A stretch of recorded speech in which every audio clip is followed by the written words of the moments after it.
and lawmen pertaining to, here is my open letter to our legislators, judges, and lawmen pertaining to the potential enactment of the red flag gun confiscation law, SB Senate Bill 7, that is now being discussed in Washington, D.C.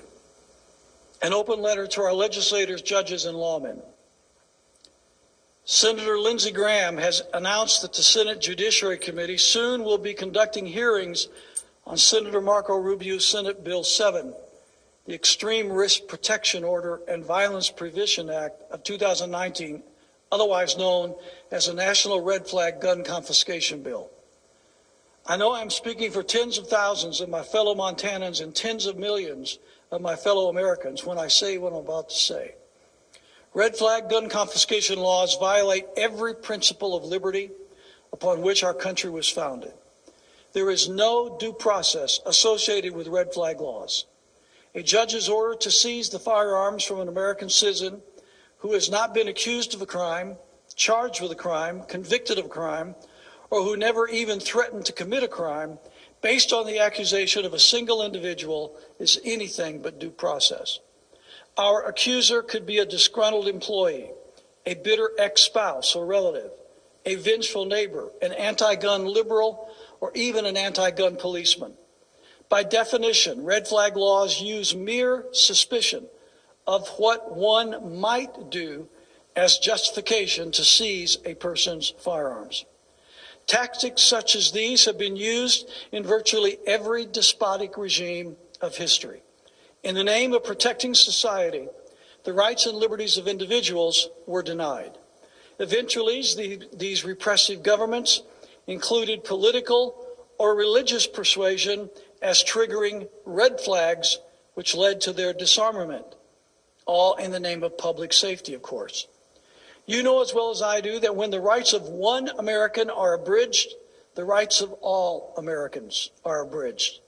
This is not yet a communist nation where the rights of the state or even the rights of a majority of citizens supersede the rights of the individual.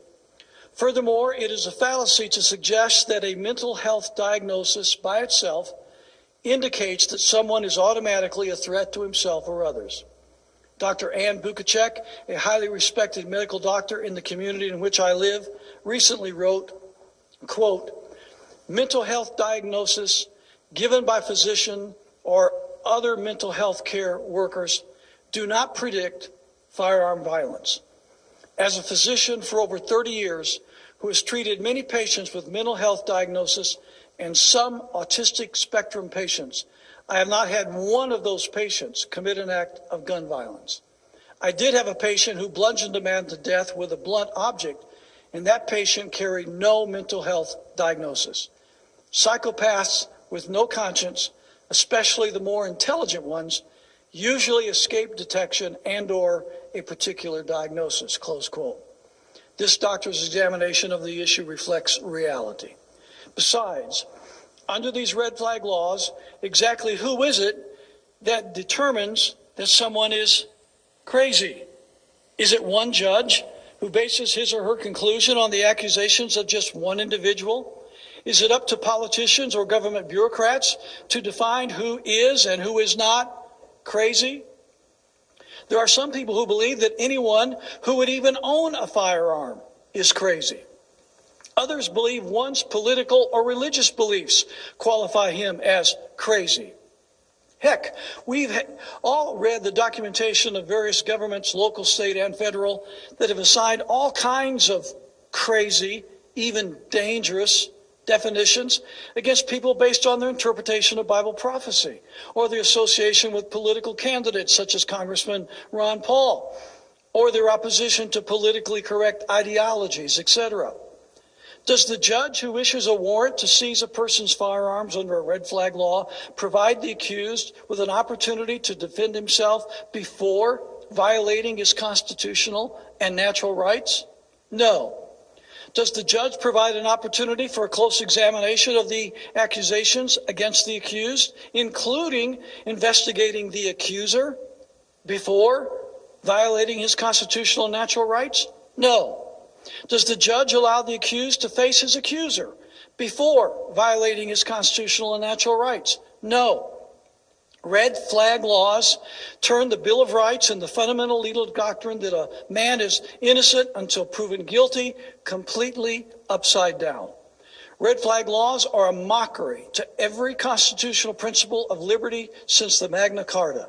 Seizing a citizen's firearms by force and thereby rendering him defenseless without a crime being committed or even the accusation of a crime being made is old-fashioned tyranny.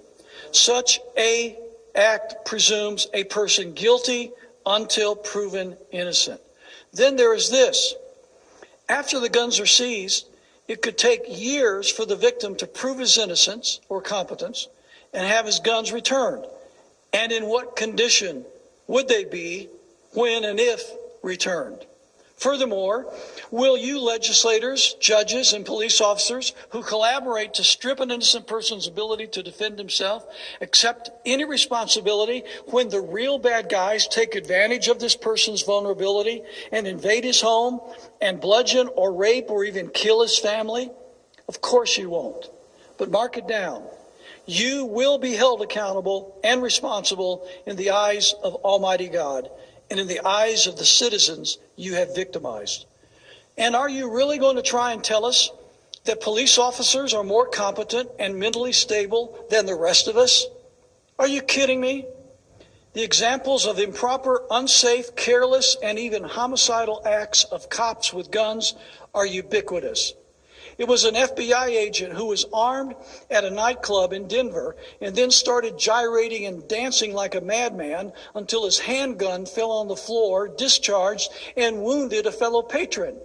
But no official even questioned this officer's fitness to possess a firearm even after that event took place. Then there's the case of the Dallas police officer who walked into the wrong apartment and shot and killed the man who lived inside. Where was the red flag regarding this officer? And what about the two police officers in St. Louis who used a revolver to play Russian roulette, and one of the two wound up shooting and killing the other one? Why wasn't a red flag raised about these nincompoops?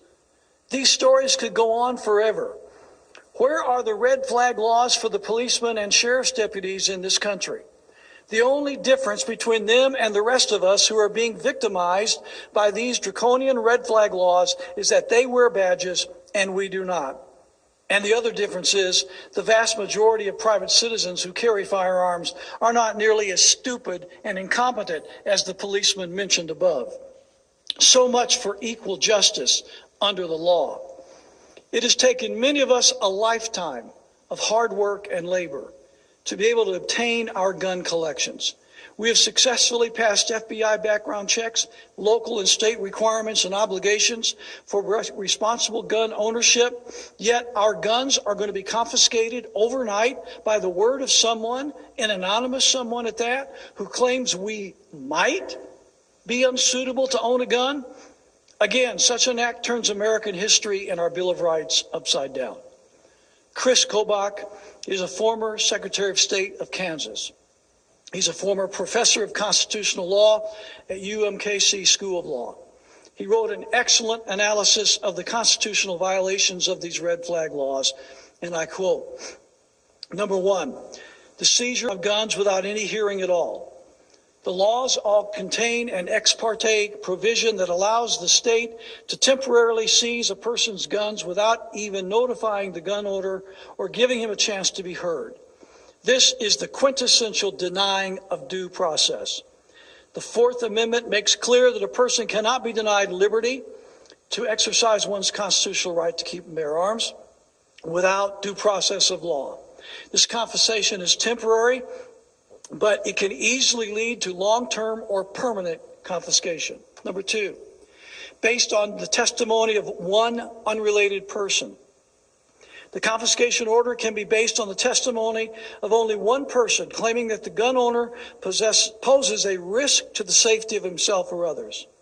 The law, proposed in Kansas, deceptively says that it has to be the testimony of a family member. But family member is defined to include former dating partners and anyone who has ever lived with the defendant. So a jilted former boyfriend or girlfriend or even a roommate from years ago could easily set in motion the disarming of a lawful gun owner. Number 3, using a very low standard of proof. The standard for obtaining an ex parte order against a gun owner is absurdly low. One only need to show, quote, reasonable cause to believe that the person may pose a risk. That's even lower than the probable cause standard for obtaining a search warrant. In addition, the judge is forced to rush his decision and issue the confiscation order on the same day of the ex parte hearing. Within 2 weeks of the ex parte hearing, a hearing with the gun owner present must occur. The purpose is to put in place a long-term confiscation order. But even at that hearing, the standard of proof is far below the beyond a reasonable doubt standard used in criminal trials. Rather, it need only be shown by a, quote, preponderance of evidence, unquote, that the person poses a risk of injury to self or others. What kind of evidence? Things like the reckless storage of firearms or drinking habits can be considered. If you keep a handgun in the bedside table and drink a beer, you may be in trouble. Number 4, shifting the burden of proof to the gun owner.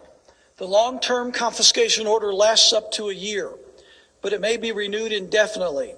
Once it is in place, it becomes very difficult to remove. To have the confiscation order lifted, the gun owner must prove he does not pose a threat to himself or others. Proving a negative is nearly impossible. Adding insult to injury, the bill even authorizes local law enforcement to charge the gun owner a storage fee for confiscating and storing his guns. The implementation of red flag laws at any level is unconscionable and totally unacceptable. And I'm here to warn you that there are millions of Americans who will never submit to such oppression. None of us wants to see acts of violence committed against law enforcement personnel in America. But when law enforcers begin carrying out these draconian red flag laws, they will begin lighting the matches of resistance in the hearts of freedom-loving people in this country like hasn't been seen in over 150 years. We have already heard about Gary Willis, the Maryland man who was killed by police officers in his own home as they attempted to carry out a red flag order to seize his gun. This man had committed no crime. He had not been accused of committing a crime. He was given no hearing and no due process. Mr. Willis did not attempt to harm the officers. He merely resisted their efforts to disarm him, and he was killed on the spot in his own home by police officers who had taken an oath to protect the liberties of this poor innocent man. I assure you, Mr. Willis will not be the last American to resist the attempted confiscation of his firearms. Do you legislators, judges, county sheriffs, chiefs of police, sheriff's deputies, city policemen not realize that red flag laws are tantamount to a declaration of war against the American people? Are you so removed from the laws of nature and nature's God that you cannot see this?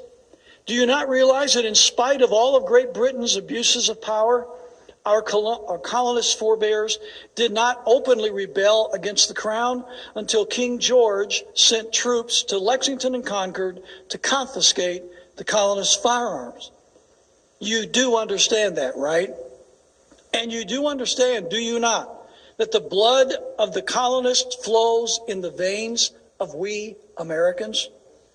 At what point do the American people come to believe that you truly do not wish to honor your oath to the Constitution or behave in a manner that truly honors America's Second Amendment and the heritage of liberty that we all share as Americans? At what point do we Americans lose all respect for our civil magistrates and peace officers? For many Americans, that point will come when policemen bang on their doors at 5 a.m. and attempt to seize their guns. Do you not realize that every single instance of an innocent person being subjected to a red flag gun confiscation order will only magnify and strengthen the resentment and animosity in the hearts of the community against these laws and against the ones who are creating and implementing them? Do you not understand that this is a powder keg that could explode into an all-out rebellion at any time? Do you want that? I don't want that. I don't want that for my wife and me, my children and grandchildren, my friends, or my community. Why would you legislators, judges, and policemen even think about doing such a thing?